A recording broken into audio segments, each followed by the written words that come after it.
Hedge, Tube Dwellers. I am your host, the Mad Bag, and welcome back to Starcraft 2. Oh, my journey through the ladder continues to be painful. Look, I'm not going to cast any of these games, but just look at this. Today, a couple wins, whatever. Look at this. Okay, so there's a couple wins in 1v1 here. There's a win in 2v2. There's a win in a custom jerk. But look at these losses. Oh my god, look at this streak. 5-loss streak. Oh, 4-loss streak. Okay, some wins in there too, but oh my god, lately I have been feeling the losses. We're not going to do any of my games today, though. I'm going to bring you some more professional StarCraft 2. This will be from the Dreamhack Summer 2013 tournament. This happened at the end of June.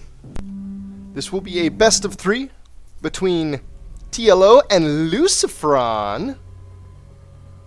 And they're about a month old. Now, TLO I've introduced before, but Lucifron, he's a newcomer to my channel, considering I've cast the whole 3 professional games in my channel's full history. Lucifron, as you see here, is on Team Mouse. mouzLucifron will be your green Terran in the top right of Star Station. Lucifron is one hell of a Terran player. Lately he's been crushing through some top-name Koreans, and look at this beautiful mineral stacking. Literally every SCV he has out right now is mineral stacked. That is so difficult to do as cleanly as he's done here. Beautiful little opening there from him. He's been taking first and second place in a number of tournaments here in 2013. He hasn't had a first place in a huge tournament showing, but in some huge tournaments he has taken out a number of top Korean players. And then TLO, I'm sure you're all familiar with him if you watch any professional StarCraft. Your red Zerg in the bottom right, spawning vertically from Lucifron. Terran versus Zerg.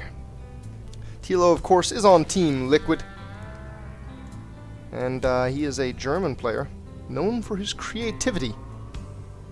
Now, Lucifron, you know, I've seen plenty of casts, I've seen plenty of pro matches from Lucifron, but I can't necessarily say that he's known for a certain thing. I've seen him do a lot.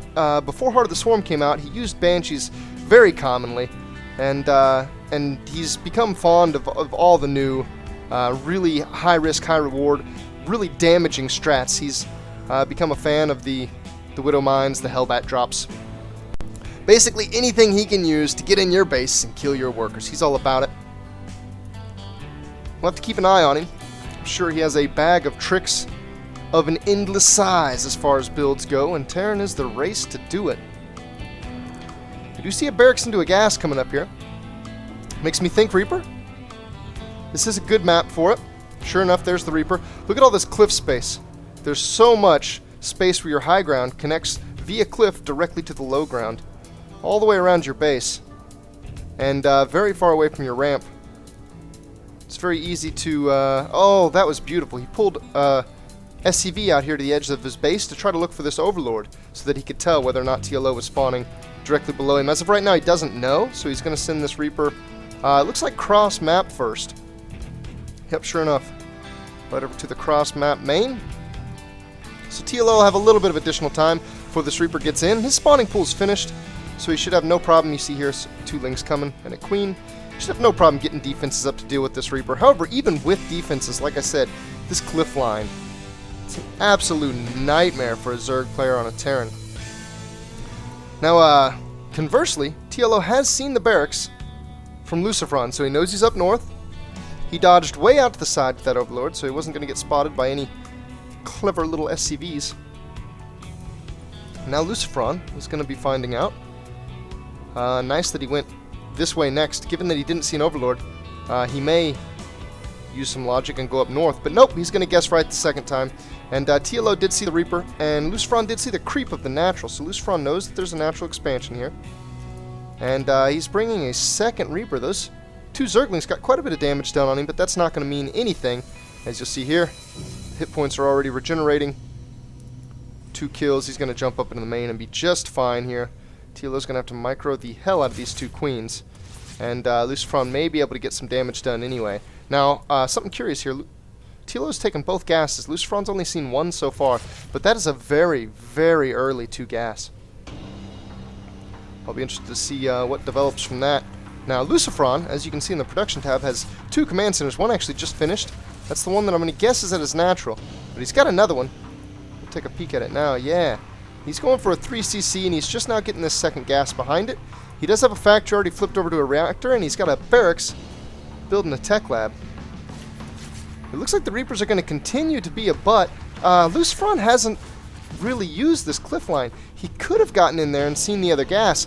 I think right now he's assuming that TLO is only on one gas, and that could be dangerous, because right now, sure enough, we see a Roach Warren coming up. I think I know exactly what TLO has in mind. He's going to do a Roach, maybe a Roach Bane pressure here in the beginning. Oh, wow. 2 Hellions right in. They're going to see a lot. Look for the green circle.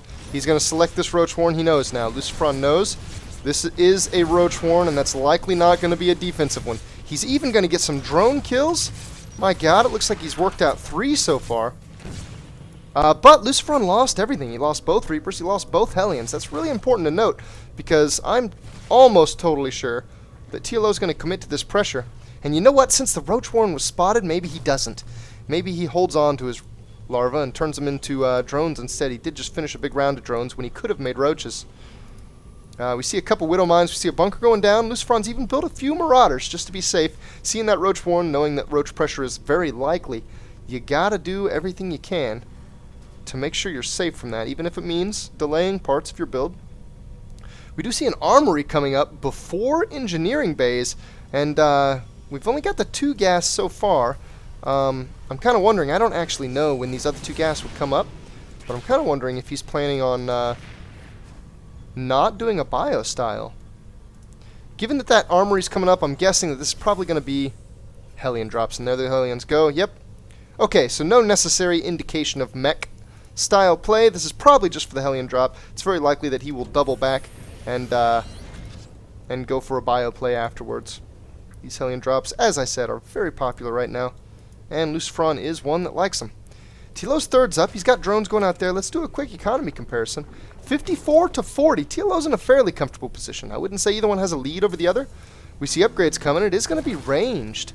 That is pretty interesting. So TLO maybe planning a Roach heavy style. And my god, look at this creep spread. Not that it's real far out yet, but just that he's got so many tumors going. He's got 5 active right now.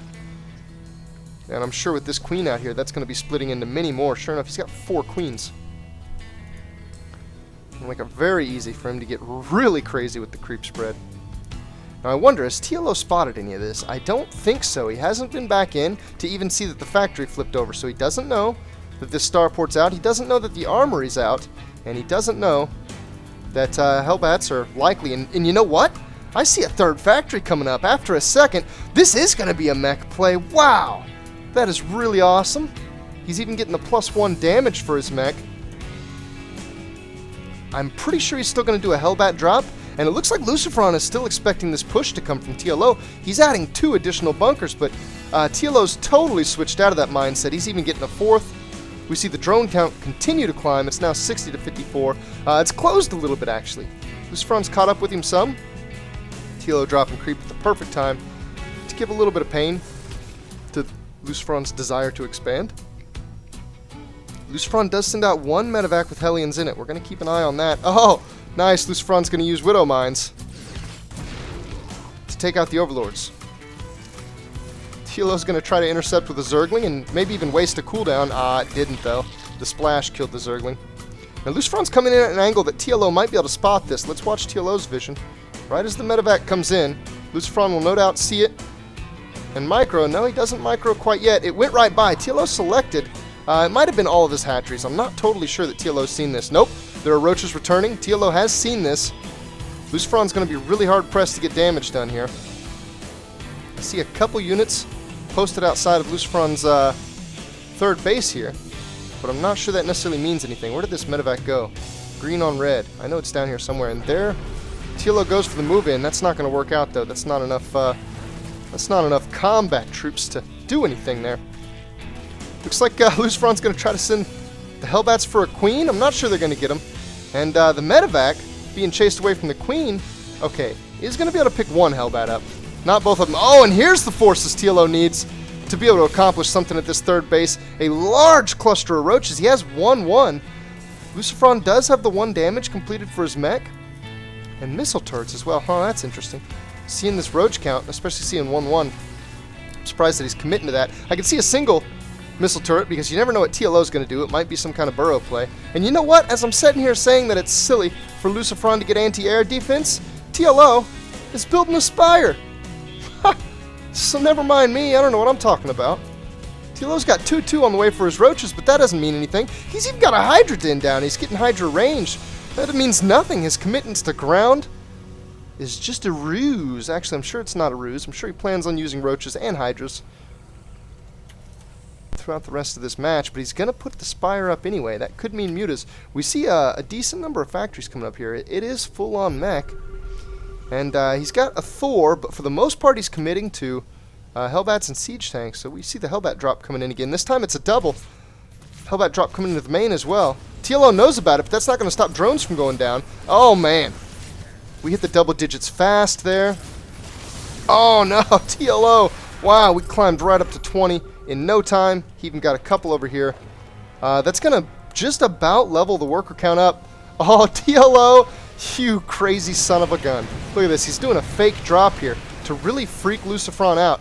Lucifron's going to move everything up into the main. Now, that's going to make the front a little bit more vulnerable, but it looks like TLO's not in a position to capitalize on this. This may have been ill-timed, and that may be because of this this little Hellbat drop action that Lucifron got going. Uh-oh. TLO, 5 on one guys or only 3 on the other. He needs to make sure he levels that out. He's getting even more missile turrets. It looks like the use of these overlords has convinced Lucifron that drops are a potential danger. But at the same time, Lucifron's got a bulky army. He's going to move out. The overall cost is in TLO's favor, and the supply is in TLO's favor. Oh, and he's got Vipers. Oh my god, he's got 4 Vipers. They look great on energy. He's going to push up here with a Viper Roach Hydra army. He's going to put blinding clouds down on a lot of the siege tanks. These siege tanks aren't getting shots off. Meanwhile, we have a Hellbat Marauder drop going into the 4th base of TLO, and it looks like no action there. Just a lot of smashing right up front. TLO's taken some damage. I think Lucifron's taken far more, though. And yeah, sure enough, the units lost. These mech units are expensive. TLO did lose some more drones down here, but he's got a solid drone count. I would even go as far as to say Lucifron's a few over what he wants to be. 80 is a lot of workers for Terran. That's cutting into this army supply. Yeah, oh man, Lucifron's army supply is only 50 to TLO's 100. Upgrades coming out in mass for TLO. We've got adrenal glands for the Zerglings. We've got +3 carapace, and we're even going to start the +1 melee. It's going to be for Zerglings, and I imagine eventually Ultralisks. Ultralisks are pretty good against mech styles. At the same time, though, mech styles are pretty good against Ultralisks. If they can use any kind of a choke, the Ultralisks will melt pretty quick. Oh, man. TLO coming in from multiple directions. Blinding Cloud going down. We've got Zerglings running all the way to the back of this force. Roaches and Hydras just murdering everything Lucifron knows he's had. He's lost too much. Lucifron GG's. TLO doubling cost efficiency over Lucifron. Wow. I did not expect this to go that way. You know, not that I'm surprised that TLO won, but this was really one-sided. TLO smashed this. It looks like Lucifron was even reading a potential Broodlord switch. And you know what? Maybe he wasn't reading a Broodlord switch. This could be, again, because of his fear of drops. And this could be a little bit of a setup, just in case. You know, getting a couple Vikings out. Mech has a real anti-air deficiency. And having some Vikings out will make sure that you don't get absolutely caught off guard. Because something like this can flow into even like a Muta follow-up or a Broodlord follow-up. But there you have it. Game 1 in a... I think it's a best of 5. Yeah, I'm pretty sure this is a best of 5. This was a consolation match, so I think both of these players at this point were out of the tournament. But they played this anyway. And you know what? I'm going to renege. I just now said it was a best of 5. It's actually a best of 3. So there you have game number 1 in this series between TLO and Lucifron. Thank you all for watching. Please stay tuned for the next couple and any other content on my channel. I'd love it if you subscribed and followed, I don't know, at least any of it you like. See you later!